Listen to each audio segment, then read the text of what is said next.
날탑? 예스. 예스. 아 감사합니다.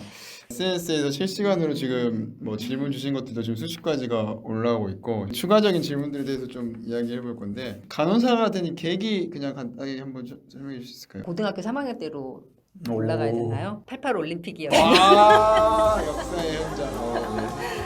그 시절에 일단은 이제 학교를 선택을 하는데 지금 선생님들이 그러는 거랑 비슷해요. 저도 취업이 잘 된다. 그 이유였던 것 같아요. 지금 생각하니까. 그런 게 있었죠. 대학을 간다는 게 뭔가 이렇게 조금 더 나은 생활을 하기 위해서고 그러려면 직업을 가져야 하고 여자로서 가질 수 있는 그런 직업 부모님들도 원하시기도 했었고 저도 처음에는 이제 간호가 사실은 뭐 하는지도 모르고 들어갔죠. 그렇죠. 다 뭐 대부분 취업이 그렇죠. 잘 된다고 하더라. 그런 계기로 사실은 시작을 하게 됐습니다. 부끄럽지만. 가장 많이 들었던 질문이 30년이라는 세월을 임상에 계셨다라는 게 너무 대단한 일이라고 저는 생각이 드는데 원동력이 혹시 올해 딱 30년이 되는 해인데 몰랐어요. 30년이 된다. 사실은 30년. 8시간 일하는 건 굉장히 길거든요. 긴데 1년은 짧더라고요. 1년은 짧아요. 하루는 긴데 1년은 짧고 또 1년은 긴데 10년은 짧고 이런 느낌? 명언. 그래서 사실은 간호사들에게 위기가 한 번씩 와요. 제가 이제 나름 이렇게 일하면서 생각을 해보면 보통 이제 1년에 한 번 그 슬럼프가 오고요. 그 다음 3년, 그 다음 5년, 그 다음에 10년 이렇게 오더라고요. 그 다음에는 몇 년이에요?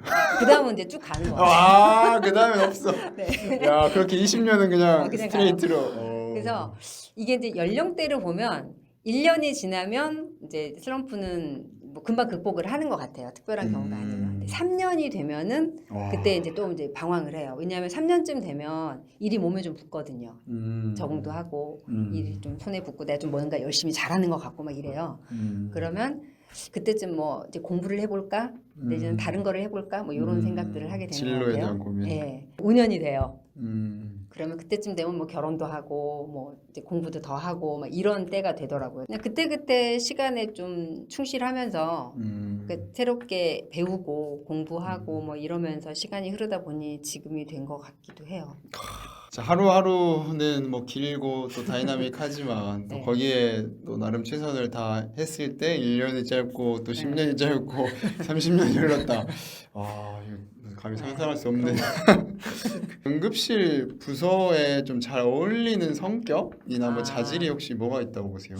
사람을 두려워하지 않았으면 좋겠어요. 그러니까 계속해서 사람을 만나는 일이잖아요. 간호사라는 일이. 그래서 이렇게 사람을 만나고 모르는 낯선 사람과 얘기하는 게 두렵지 않으면 저는 된 것 같아요. CPR 횟수가 평균적으로 어느 정도 막 일어나는지 이런 것도 질문이 있었거든요. 월 통계 보통 내보면 한 달에 한 35건에서 40건 그 정도 와. 되거든요. 그러면 이제 거의 매일 평균으로 한두 번 그렇죠. 이상은 평균으로 급박한 상황이 또. 네, 와. 매일 하는데 그게 매일. 평균이기 때문에 어떤 날은 정말 매주 CPR 환자가 올 때가 막 있고요. 하루에 막 3-4명 막 하기도 네, 하고. 그렇죠. 전에 메르스 한창일 때는 병원들이 막 이렇게 폐쇄가 되고 막 이러다 보니까 네, 굉장히 몰렸던 적이 있어요. 한 번 하고 돌아서면 또 온다고 연락 오고 돌아서면 또 온다고. 와. 그래서 레벨 D를 몇 번을 갈아입고 막 근데 레벨 D 입고 CPR 하면 너무 힘들 것 같은데요. 그냥 그 옷 안에서 사우나 습식 사우나를 한번 하고 나오는 그런 상황. 얼마나 바쁘신가요? 이제 저희 같은 경우는 이제 주로 이렇게 막 많이 환자들 라운딩도 하고 다니면서 일을 해야 되기 때문에 굉장히 많이 걸어 다니는 걸로 카운트를 해서 말씀을 드려보면 하루에 한 8,000에서 10,000보 정도? 그 정도 돌아다니면서 일을 하거든요. 전문가 의사들이 다 그런 건 아니고요. 환자 상담만 하시는 분들도 계시거든요. 그렇죠. 뭐 종양내과 같은 경우에는 선생님들 계속 환자 교육하고 상담하고 하시기 때문에 걸음수로 바쁜 거를 확인할 수는 없죠. 응급실을 예를 들자면 몸을 열심히 움직이고 동시에 이제 얘기도 많이 하고 환자를 본다 뭐 이렇게 그냥 이해하시면 될 것 같아요. 그러면 야산병원만의 좀 특별한 뭐 시스템이라든지 뭐 좀 자랑할 만한 뭐 그런 부분들이 좀 있을까요? 간호사들의 어떤 커리어를 인정을 받으면서 일을 한다는 거, 특히 이제 전문 간호사로서 일을 할 때 병원에서 너네는 전문 간호사로서 일을 하는 것이고 업무를 따로 주어주고 급여 체계도 다르게 인정을 해주는 곳이 아마 저희 병원밖에 없을 거예요. 전문 간호사에 대한 어떤 그런 대우, 그다음에 인정하는 시스템, 뭐 교수님들도 전문 간호사 인정 뭐 이런 것들, 그런 게 굉장한 장점이라고 저는 생각하고 있습니다. 주변 분들이나 가족들이나 뭐 후배님들에게 야산병원을 1순위로 추천해 주실 수 있으실까요? 추천 안 해도 자꾸 물어보시더라고요. 추천하죠. 추천하고 제가 추천하기 전에 이미 많이 가고 이미 싶어. 많이 오고 싶어 하셔가지고 워너비죠. 예, 연락을 해오시기도 하고요. 제 선에서 알려드릴 수 있는 거는 이제 충분히 알려드리기도 하고 그러고 있습니다. 네. 그러면 마지막 어떻게 질문인데요.